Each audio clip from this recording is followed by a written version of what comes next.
లేదు. కాకపోతే ఈ సీరియల్స్ సినిమాలు వస్తూ ఉంటాయి, ఎంటర్టైన్మెంట్ ఉండొచ్చు జీవితంలో, కానీ జీవితం మొత్తం ఎంటర్టైన్మెంట్ కాకూడదు.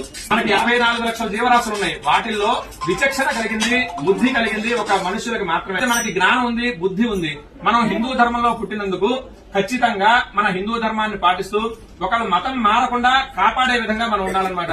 ఇప్పుడు ఎడారి మతం వాడు వచ్చేసి నా మతంలో ఇది ఉంది అని చెప్పినప్పుడు మనం కూడా చెప్పగలగాలిగా, శివుడు ఎంత శక్తివంతుడు, రాముడు ఎంత శక్తివంతుడు, విష్ణుమూర్తి ఎంత శక్తివంతుడు, వీళ్ళు ఎంత మందితో యుద్ధం చేశారు, ఏమేం చేశారని మనకు తెలియాలి ముందు, వాళ్ళకి చెప్పాలి. అంటే లేదు అంటే వాడు చెప్పేది నిజం అనుకుంటాం. కాబట్టి మనం నేర్చుకోవడం, కొంత సమయం భక్తికి పూజలకి కేటాయించండి. అలాగనే ధర్మం తెలుసుకోవడానికి, ఆచరించడానికి కొంత సమయం కేటాయించండి. అలాగనే మీ పిల్లలకి కూడా చెప్పండి. పిల్లలకి ఇప్పటి నుంచే మొదలు పెడితేనే వినగలుగుతారు. నాకు తెలిసి మీ పిల్లలందరూ చిన్నపిల్లలు అయి ఉంటారు. మీరు కలిగిన కుర్చీలో కూర్చున్న వాళ్ళ కింద కూర్చున్న వాళ్ళు 12 సంవత్సరాలు వాళ్ళు అయి ఉంటారు. కాబట్టి ఇప్పటి నుంచే మొదలు పెట్టండి. ఇప్పటి నుంచి మొదలు పెడితే కనీసం రోజుకు ఒక శ్లోకం, లేదు అంటే మన ధర్మం ఇది, బొట్టెందుకు పెట్టుకోవాలి.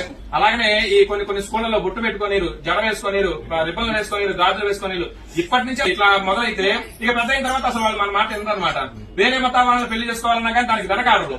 మన ధర్మం గురించి, అలాగనే మన ఆచారాలు, సాంప్రదాయాల గురించి నాన్నమ్మలకి, అమ్మమ్మలకి తెలిసి ఉంటుంది. వాళ్ళ దగ్గర నుంచి ఇవన్నీ కూడా రావాలి. అవి కూడా పిల్లలకి అలాగనే నేర్పిస్తూ రండి. మీరు నేర్చుకోండి. రోజు కొంత సమయం దేవుడికి, అలాగనే మన ధర్మానికి కేటాయించండి.